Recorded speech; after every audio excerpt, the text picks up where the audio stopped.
What happened next is that the police officers secured a warrant based upon new information that wasn't contained in the first warrant. Now, we believe that the information in that second warrant was fraudulently obtained and that it was not good enough for that judge to have issued the second warrant because it didn't contain sufficient probable cause.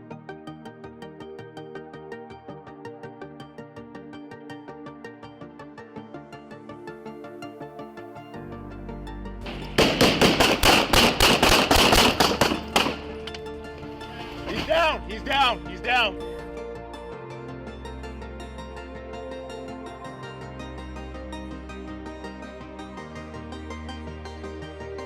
The warrant was based solely upon the word of an accuser who was a known criminal.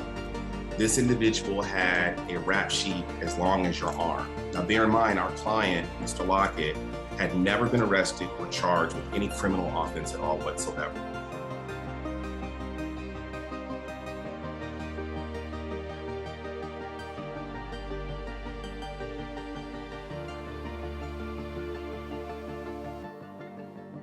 As officers approached the residence, Mr. Lockett was sitting inside his vehicle in the driveway.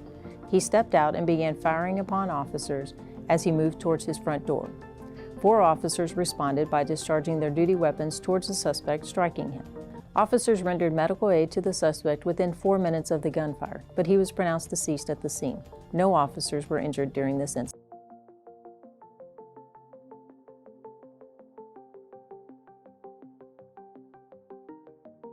I do want to say that Charion Lockett had a firearm on him. He was licensed to carry a firearm.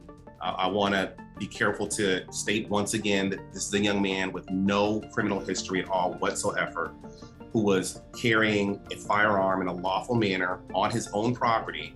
They pulled up in a bright red unmarked car, guns blazing, and Charion Lockett lay dead as a result. How do we get from one extreme to the other? How is this possible? Well, that's a good question. And that's a question that we're asking of the police department.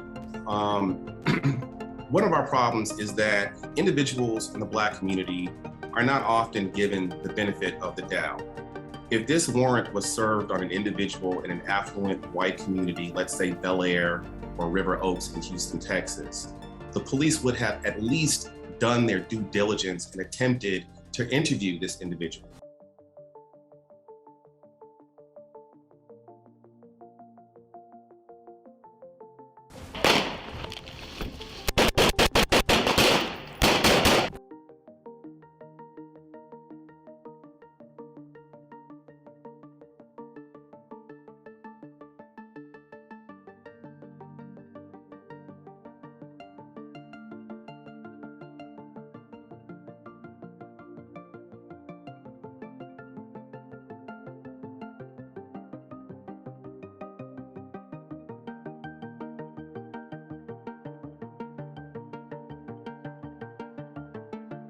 They put together carefully orchestrated clips of what happened that day.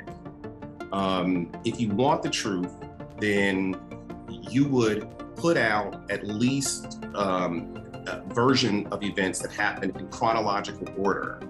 The way the videos are carefully placed together appears as though shots are fired and police respond to those shots fired. The video doesn't show Charion Lockett firing a single shot. What it does show is an unmarked car pull up, stick the gun out the window, and then shots are fired.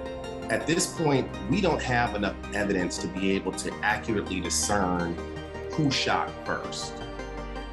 Did any of the police officers involved have any history of disciplinary action taken against them, or even specifically for use of force, excessive use of force? That's something that we're investigating. We've requested the disciplinary records of these officers. We're waiting for that information to arrive at our office.